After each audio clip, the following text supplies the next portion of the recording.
ধন্যবাদ আপনাকে এবং যারা দেখছেন। আসলে এটি কোনো জায়গায় নিয়ে যাবে না আমাদেরকে। আচ্ছা, আমাদেরকে যে জায়গায় আমরা আছি ওই জায়গায় থাকবো। শাহরিয়ার ভাই যেটি বললেন যে অন্তর্বর্তীকালীন সরকার অবৈধ হয়ে যাবে বা নির্বাচন অবৈধ, আমি শাহরিয়ার ভাইয়ের একটি জায়গার উত্তর দিই। সংবিধানের 106 অনুচ্ছেদ অনুযায়ী রাষ্ট্রপতি সুপ্রিম কোর্টের কাছে মতামত চেয়েছিল রাষ্ট্রের জরুরি প্রয়োজনে সাংবিধানিক শূন্যতা ঠেকাতে কি করা যায়। সুপ্রিম কোর্ট 8 আগস্ট 2024 মতামত দিয়েছে যে 1/24 রেফারেন্ডামে যে প্রধান বিচারপতি মতামত দিয়েছেন যে অন্তর্বর্তী সরকার গঠন করা যায়। হ্যাঁ, অন্তর্বর্তীকালীন না, রাষ্ট্রের নির্বাহী কার্যক্রম পরিচালনা করবার জন্য অন্তর্বর্তীকালীন সরকার গঠন করানো যাবে এবং রাষ্ট্রপতি শপথ পড়াতে পারবেন। সুতরাং এটি সংবিধান মেনে এই পর্যন্ত তো হয়েছে।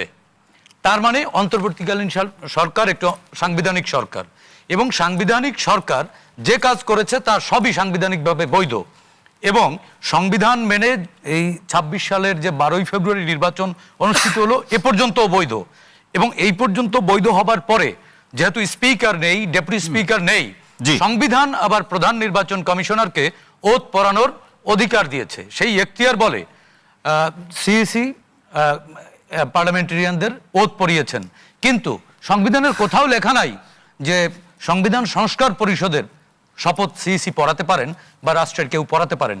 যেহেতু 12 তারিখ পর্যন্ত বৈধ অন্তর্বর্তীকালীন সরকারের সকল কার্যক্রম, তার মানে বৈধতার মধ্য থেকেই বিএনপি পার্লামেন্টারিয়ান হিসেবে তারা ওথ নিয়েছেন। এর পরের যে অংশটি বলা হচ্ছে যে সংবিধান সংস্কার কাউন্সিলের সদস্য হিসেবে তারা ওথ নেননি কেন, এটি ভুল করেছেন।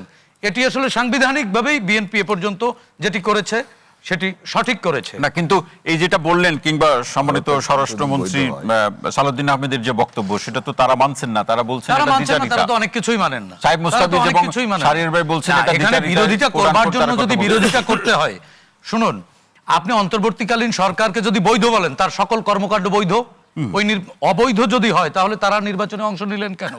আর জুলাই চার্টার সেটি হচ্ছে একটি প্রস্তাবনা, সেটি কিন্তু কোনো আইন না।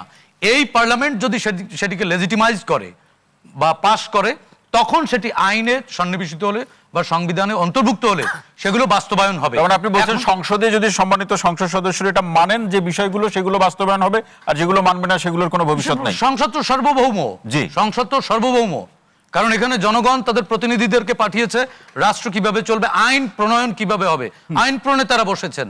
এখানে এমপিরা তো আর ব্রিজ কালভার্ট বানাইতে বসেননি, আইন প্রণেতারা আইন প্রণয়ন করবেন। সো দ্যাট এই যে জুলাই চার্টার, অবশ্যই ভালো কিছু থাকলে সেগুলো আসবে এবং এখন জুলাই চার্টারে তো পরিষ্কার লেখা আছে যে মেজরিটি পার্লামেন্টের মেজরিটি সদস্যরা যেগুলো পাস করবেন সেগুলো অন্তর্ভুক্ত হবে, এর বাইরে তো অন্তর্ভুক্ত হবে না। এটিকে নিয়ে যদি অন্যভাবে কেউ জল ঘোলা করতে চায়, আমার কাছে মনে হয় এটি বিরোধিতা করবার জন্য বিরোধিতা।